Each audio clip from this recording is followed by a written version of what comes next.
Assalamualaikum warahmatullahi wabarakatuh. Nama saya Najilo akan menerangkan tentang pengetahuan bahan, yaitu pemanfaatan material keramik. Sejarah keramik di Indonesia. Menurut Ralph Mayer dalam bukunya A Dictionary of Art, Science and Techniques menyatakan bahwa kebanyakan seni primitif dibuat dari kayu, batu, dan tanah liat yang diciptakan untuk beberapa tujuan religi atau tujuannya praktis. Awal mulanya keramik dibuat cenderung sebagai wadah. Inspirasi pembuatan wadah tersebut berasal dari pemanfaatan buah-buahan berkulit tebal seperti labu, kelapa, dan sebagainya. Jenis-jenis keramik. Pada prinsipnya, keramik terbagi menjadi dua. Ada keramik tradisional, keramik halus. Keramik tradisional yaitu keramik yang dibuat dengan menggunakan bahan alam, sedangkan keramik halus atau yang sering disebut fine keramik adalah keramik yang dibuat dengan menggunakan oksida logam atau logam. Proses pembuatan keramik tradisional ada 5, yaitu pengolahan bahan, pembentukan, pengeringan, pembakaran, dan penglasiran. Pengolahan bahan tujuannya adalah untuk mengolah bahan baku dari berbagai material yang belum siap pakai menjadi badan keramik plastis yang telah siap pakai. Pembentukan tahap ini yaitu mengubah bongkahan badan tanah liat plastis menjadi benda-benda yang dikehendaki. Pengeringan. Tujuan utama dari tahap ini untuk menghilangkan air plastis yang terikat pada badan keramik. Pembakaran. Pembakaran merupakan inti dari pembuatan keramik, di mana proses mengubah massa yang rapuh menjadi massa yang padat, keras, dan kuat. Penglasiran.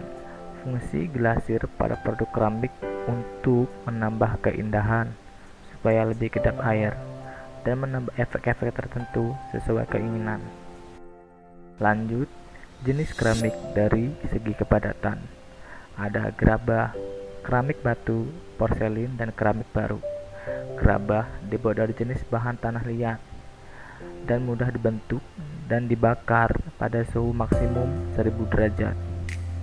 Keramik batu dibuat dari bahan lempung plastis dengan bahan tahan api sehingga dapat dibakar pada suhu tinggi sebesar 1200 sampai 1300 Celcius. Keramik jenis ini mempunyai struktur halus dan kokoh. Porselin.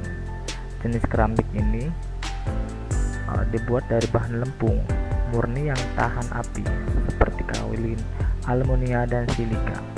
Keramik baru.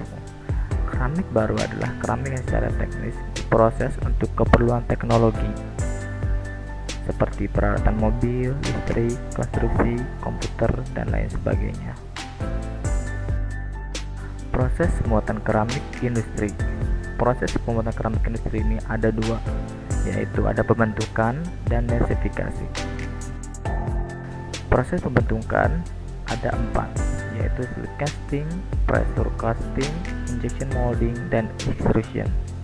Slide casting yaitu untuk membuat keramik yang berlubang. Proses ini menggunakan cetakan dengan dinding yang berlubang kecil dan memanfaatkan daya kapilaritas air. Pressure casting. Proses ini bubuk keramik dituangkan pada cetakan dan diberi tekanan. Injection molding. Proses ini digunakan untuk membuat objek yang kecil dan rumit. Metode ini menggunakan piston untuk menekan bubuk keramik melalui pipa panas masuk cetakan. Extrusion adalah proses kontinu yang mana bubuk keramik dipanaskan di dalam sebuah tong yang panjang. Ada densifikasi. Nah, densifikasi ini adalah menggunakan panas yang tinggi untuk menjadikan sebuah keramik menjadi produk yang keras dan padat.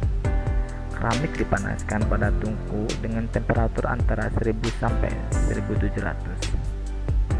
Pada proses pemanasan, partikel bubuk menyatu dan memadat.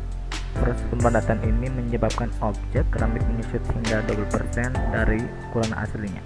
Tujuan dari proses ini adalah untuk memaksimalkan kekerasan keramik dengan mendapatkan struktur internal yang tersusun rapi dan sangat padat. Kegunaan keramik. Dengan berkembangnya teknologi, maka kini bahkan keramik telah digunakan dalam berbagai keperluan bidang sains seperti bidang kedokteran yang dikenal dengan biokeramik. Misalnya, beberapa organ tubuh manusia yang rusak ternyata dapat digantikan dengan bahan keramik seperti tulang dan gigi. Keramik juga banyak digunakan dalam dunia elektronik. Ternyata banyak bagian dari produk elektronik yang dibuat dari bahan keramik.